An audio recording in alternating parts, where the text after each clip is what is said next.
У нас тут по прогнозу в ближайшие ночи обещают морозец небольшой. Заношу свои контейнерные растения в помещение, перестраховываюсь. И вот каждый раз, когда я это делаю, у меня возникает один и тот же вопрос. А зачем мы вообще все это выращиваем? Ну, ответ напрашивается очевидный. Конечно, мы все это выращиваем для получения хорошего урожая. Но действительно, что может быть лучше, чем выйти в собственный сад, сорвать с грядки какой-то ароматный листик, с дерева какое-то вкусное крупное яблоко, например, ну какие-то плоды. Все оно свое, все оно натуральное, ароматное, вкусное, без применения химии. Никуда ехать не надо, вот оно все под рукой. Ну, у меня, конечно, есть аргументы против этого. Дело в том, что сейчас в наши магазины завозится такой большой ассортимент фруктов и овощей, что выбрать можно. Цена, конечно, будет разная, но тем не менее можно найти и вкусные, и ароматные. Тут то же самое по поводу химии. Ну, не секрет, что на своих приусадебных участках мы тоже используем химию. То ли для борьбы с вредителями или болезнями, то ли как удобрение. Так что без химии зачастую тоже на участках мы не обходимся. Но опять же, если не нравится то, что продается в магазинах, всегда есть рынки, всегда есть соседи, которые живут возле вас и выращивают действительно вкусную продукцию. Когда-то я рассказывал об этом в своем видео, где делился своим видением современного сада, сада малоуходного.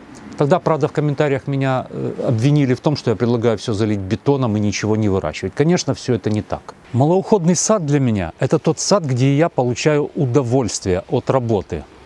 Если каждый выход в сад вызывает у меня раздражение, усталость, я чувствую какую-то обязанность что-то делать в этом саду, что-то идет не так. Но если я получаю удовольствие от работы в саду и выращиваю те растения, которые я люблю, которые я хочу выращивать, это доставляет мне удовольствие. Поэтому малоуходный сад – это не значит, что в саду ничего делать не надо. Работа в саду всегда найдется, вы это знаете. Но я не хочу пропалывать, окучивать постоянно, вырывать, бороться с сорняками с какими-то. Нет. Тоже снял об этом видео. Я назвал его «Почему я перестал выращивать картофель». Правда, мало кто заметил, что слово я усилил 3 восклицательными знаками. Я имел в виду, что это только мой выбор. Потому что выращивание картофеля – это довольно трудоемко, затратно по труду. Картофель занимает довольно большую площадь на участке, ну, если вы хотите действительно хороший урожай получать. Картофель очень сильно зависит от региона, от климата, от вредителей, от болезней. В общем, мне эта культура не доставляет совершенно никакого удовольствия, ее выращивания. Но в магазинах картофель, в общем-то, вполне недорогой, стабильного довольно качества, и можно выбрать, опять же, на свой вкус картофель. Поэтому от выращивания, скажем, такой культуры, как картофель, я отказался. Но это просто в качестве такого наглядного примера. Какую культуру вы хотите выращивать, это ваш выбор. Кому-то, может быть, и нравится выращивание картофеля, работа с ним, ожидание урожая, кого-то это наполняет жизнью. Ну, а кто-то больше любит выращивать какие-то декоративные культуры, которые даже не для желудка, они просто для удовольствия, для красоты. Мне кажется, сейчас появилась очень интересная тенденция. Некоторые люди переезжают жить в частные дома с большими участками. Ну, иногда даже переезжают в село. Как правило, у них есть работа, это удаленная работа, у них есть стабильный доход. И выращивать урожай, скорее всего, на этих больших участках они не собираются. Ну, максимум какая-то небольшая грядочка с зеленью. И вот спрашивается, для чего им нужен сад? Я думаю, они интуитивно понимают, что этот сад им нужен как пространство для жизни, комфортное пространство для жизни.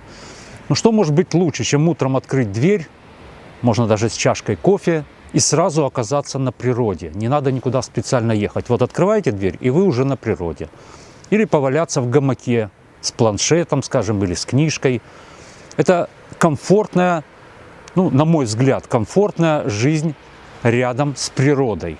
Когда-то перед войной, еще во времена коронавируса, в книжном магазине мне попалась на глаза книга, которая называется «Садотерапия. Как избавиться от сорняков в голове». Я купил эту книгу, прочитал. Честно говоря, она мне не очень понравилась, я ожидал немножко другого. В этой книге автор, ну, она психотерапевт, судя по всему, по профессии, она занимается с людьми, у которых психические расстройства, и с помощью сада пытается с этими расстройствами как-то помогать.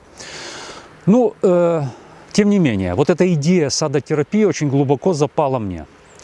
Я понимаю, что в научном мире существует критика теории садотерапии. Говорят, это не очень научно, говорят, что это эффект плацебо. Не стоит идеализировать сад, потому что в саду тоже случаются какие-то утраты. Наши растения болеют, наши растения погибают, и вместо терапевтического эффекта вы можете получить обратный эффект, дополнительный стресс. Но опять же, в некоторых культурах, в некоторых странах отношение к саду разное. Ну вот, скажем, в Западной Европе сад – это действительно кусок природы, релакс какой-то, отдых для души, для глаз.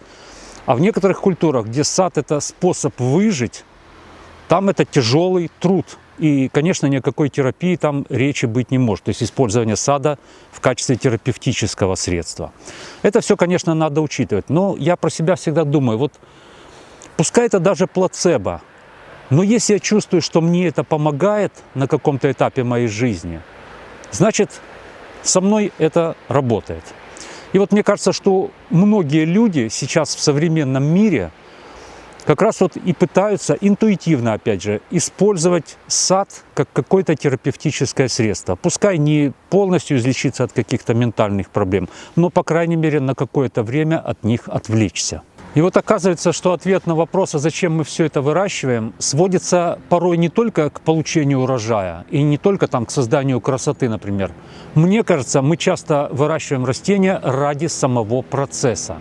На мой взгляд, забота о растении, уход за растением, наблюдение за растениями – это очень и очень затягивающий интересный процесс. Причем неважно, про какие растения идет разговор.